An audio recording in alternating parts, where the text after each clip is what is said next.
When Selene returned, it was with hesitation. Amara sensed it immediately. The tension in her shoulders, the way her gaze flicked toward the guards stationed at the square's edge. "You're troubled," Amara said. Selene hesitated. Then, carefully, "If I told you something, would you wish you had never known?" Amara studied her for a long moment. "Yes," she said, "but I would rather know." Selene removed her hood. The effect was immediate and irreversible. Amara did not bow, she did not step back, but something closed behind her eyes, a door quietly but firmly shut. "You should not be here," she said. Selene swallowed. "I know." The distance between them had not changed, yet it felt suddenly vast. For a time, Amara was cooler. Not cruel, never that, but careful. Their conversations shortened. Her laughter came less easily. Selene felt the loss keenly. It surprised her how sharp it was, how quickly absence had become unbearable. "I don't wish to make your life harder," Selene said one day, quietly. Amara's hands stilled over her basket. "Then don't." The words were honest. They hurt anyway. The choice came unexpectedly. Selene was summoned back to the palace early one afternoon, an unscheduled council, urgent matters. The messenger waited, impatient. Selene looked at Amara, at the way her shoulders sagged with exhaustion, at the faint tremor in her hands. "I will be late," Selene said to the messenger. It was a small defiance, barely worth naming. Yet when Selene stayed, when she helped Amara carry her unsold goods back to the cottage, something shifted again. Amara noticed. "You didn't have to," she said. Selene answered simply, "I wanted to." They walked together beyond the cottages, following the worn path to the riverbank. The water moved steadily, indifferent to crowns and poverty alike. They sat a careful distance apart, close enough to feel each other's presence, far enough to maintain control.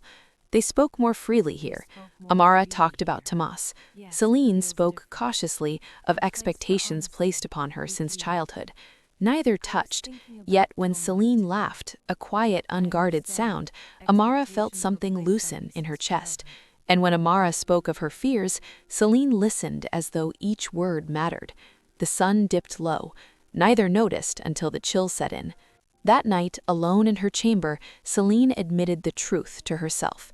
This was not curiosity. It was not kindness. It was something more dangerous because it was still undefined, something that made her look forward to a life outside the palace walls. Amara, lying awake beside her father's pallet, admitted her own truth in silence, that knowing Selene's name, her station, had not ended the pull. It had sharpened it. When they met again by the river days later, the tension was unmistakable. A pause lingered too long. A breath was held too carefully. Selene's hand hovered, just briefly, before she clasped it back into her lap. Amara noticed, said nothing. The restraint burned more fiercely than touch ever could. The palace changed its tone. It was subtle at first. More summons, fewer choices. Selene was no longer asked when she would attend a lesson or a fitting. She was told. Her days were arranged like pieces on a board she could see but not move. Harlan appeared more often at her side. He spoke of future hunts, future children, future alliances, always in the plural, always assuming her presence within them. His hand found her arm easily now, guiding rather than asking.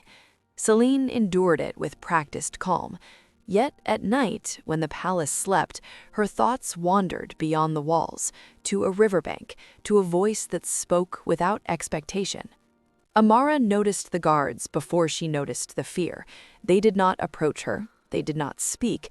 They stood at a distance near the square, watching the roads, the stalls, the people who came and went. She told herself they were not there for her. Still, she began packing her berries faster. She stopped lingering after sales. She watched the path Selene usually took, heart tightening each time she saw the familiar cloak. When Selene came, Amara's relief was sharp and immediately followed by dread.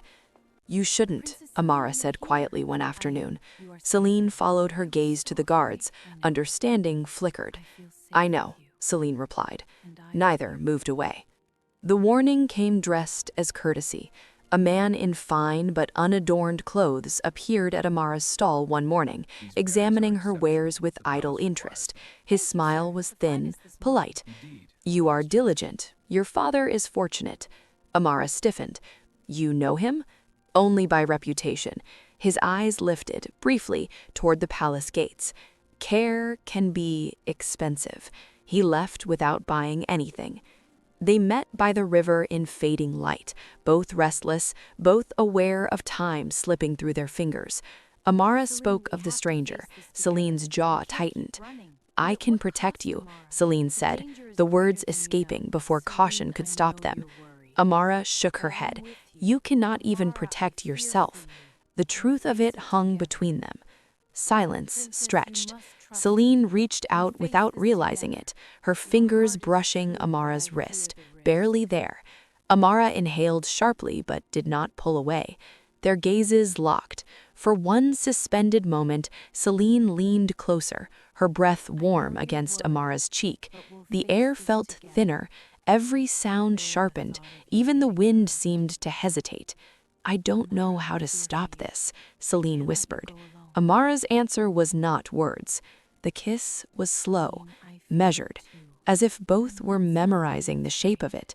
It was careful, almost reverent. Selene's hand found Amara's jaw as if asking permission. Amara's fingers curled into Selene's sleeve, grounding herself. It was soft, it was real, and it was witnessed. Boots on gravel, steel against leather. "Seize them." The command sliced through the moment. Selene broke away first, turning sharply. Guards emerged from the tree line, not chaotic, not surprised. They had been waiting. Amara's breath hitched. Selene stepped in front of her instinctively. "Don't touch her," she said. They touched her anyway. Two guards seized Selene by the arms. She did not struggle, not at first. Her gaze searched only for Amara. Across the clearing, another pair dragged Amara back, wrists twisted behind her. "Selene!" Amara shouted. The name echoed too loud in the open air. That was the last time they stood unseparated by force.